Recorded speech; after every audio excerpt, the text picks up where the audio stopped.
A Fundação Autismo tem sua caminhada, que normalmente sempre nós temos dia 12 de abril, que é o World Autism Awareness Day, mas nós decidimos separar para pôr atenção específica na cerimônia de Lária do Blue, que dia mais está toma lugar aqui no edifício de governo, que é o centro de coração de operação aqui na Aruba. Nós temos sostén enorme de high performance, que vai sendo luz, que vai percurar pela luz, e está a atenção assim aqui também. World Autism Day, Awareness Day, está proclamar para a Nações Unidas e é uma consequência do trabalho de Autism Speaks na América, que abriu partner essencial para nós aqui na Aruba.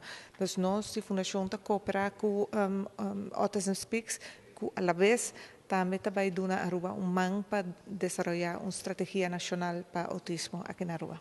Hoje em dia, nós estamos tendo visita de representantes da Fundação Autismo aqui na Cantor.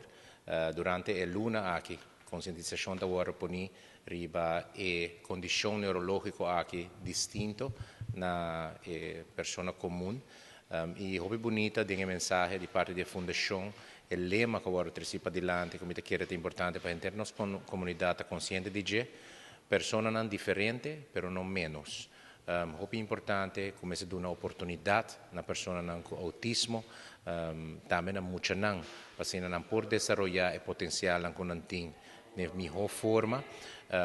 Essa aqui tem diferentes fases. Uma fase está para conhecer a quantidade de pessoas autistas na Aruba.